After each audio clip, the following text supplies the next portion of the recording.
কয়েক মিনিটে কয়েকটি গুরুত্বপূর্ণ প্রশ্ন এবং উত্তর। প্রদত্ত কোনটি গ্রিনহাউস গ্যাস নয়?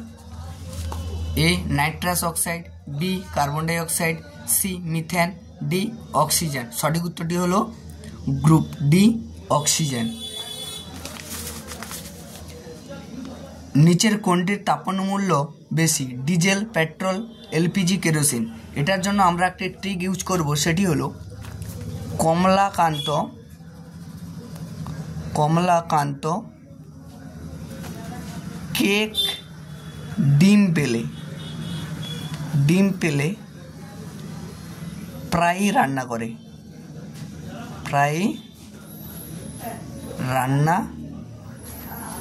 করে। কমলার অর্থ হচ্ছে কয়লা, কান্তর অর্থ কাঠ কয়লা, কেকের অর্থ কেরোসিন, ডিমের অর্থ ডিজেল,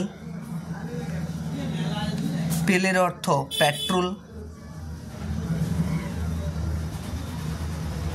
প্রায়ের অর্থ প্রাকৃতিক গ্যাস, রান্না অর্থাৎ হচ্ছে এলপিজি গ্যাস।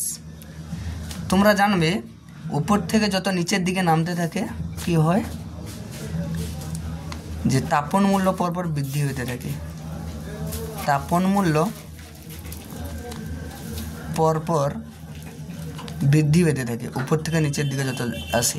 তাহলে আগে কয়লা তাপন মূল্য, কাঠ কয়লা, তারপরে কেরোসিন, তারপর ডিজেল, তারপর পেট্রোল, তারপর হচ্ছে প্রাকৃতিক গ্যাস, তারপর এলপিজি। এদের মধ্যে সবচেয়ে এলপিজির হচ্ছে তাপন মূল্য সবচেয়ে বেশি। অর্থাৎ আমাদের এই অপশানে কি আছে লক্ষ্য করতে হবে, ডিজেল, পেট্রোল, এলপিজি, কেরোসিন। তাহলে ডিজেল, পেট্রোল আর হচ্ছে এলপিজি, কেরোসিন। এলপিজি একেবারেই নিচে আছে, তার জন্য এলপিজি তাপন মূল্য সবচেয়ে বেশি।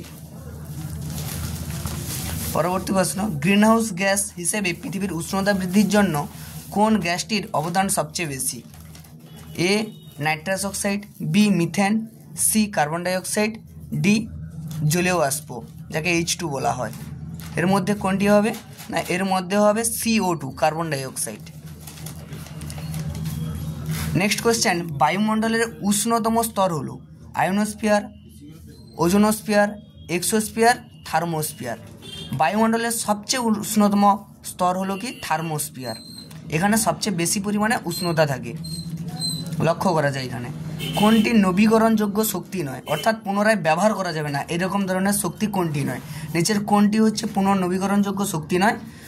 এক হচ্ছে সৌরশক্তি, বিতে আছে বায়ু শক্তি, সিতে আছে নিউক্লিয় শক্তি, ডিতে আছে জোয়ার ভাটা শক্তি। এখানে যতগুলি দেখতে পাচ্ছ এখানে হচ্ছে এ, বি এবং ডি সবগুলি হচ্ছে কি প্রাকৃতিক একটি শক্তি, যা হচ্ছে পুনরায় ব্যবহার করা যেতে পারে, কিন্তু নিউক্লিয় শক্তি পুনরায় ব্যবহার করা যাবে না। অর্থাৎ কি নবীকরণযোগ্য শক্তি নয়, কে হচ্ছে নিউক্লিয় শক্তি। কোশ্চেন 6, মিথেন হাইড্রেট পদার্থ কোন ভৌত অবস্থায় থাকে? অর্থাৎ পদার্থের তিনটি অবস্থা, একটি হচ্ছে গ্যাসীয়, দুই হচ্ছে তরল, তিন হচ্ছে কঠিন। এই তিনটি অবস্থা, এই তিনটি অবস্থার মধ্যে কোন অবস্থাতে মিথেন হাইড্রেটকে পাওয়া যায়? এতে আছে তরল, বিতে আছে গ্যাসীয়, আর সিতে আছে যে কোনো ভৌত অবস্থায়, আর ডিতে আছে কঠিন অবস্থায়। অর্থাৎ মিথেন হাইড্রেটকে সমুদ্রের তলদেশ থেকে হচ্ছে আমরা কঠিন অবস্থায় পেয়ে থাকি আমরা। তার জন্য মিথেন হাইড্রেট পদার্থ কোন ভৌত অবস্থায় থাকে? ডি, অপশান নম্বর ডি, কঠিন অবস্থাতে পাওয়া যায়। 7 নম্বর কোশ্চেন, সিএফসি এর কোন পরমাণু ওজোন স্তর ধ্বংসের জন্য দায়ী? সিএফসি এর কোন পরমাণু ওজোন স্তর ধ্বংসের জন্য দায়ী? সিএফসি এর মধ্যে হচ্ছে ক্লোরিন পরমাণু উপস্থিত থাকে, যা হচ্ছে কি ওজোন স্তর ধ্বংসের জন্য দায়ী।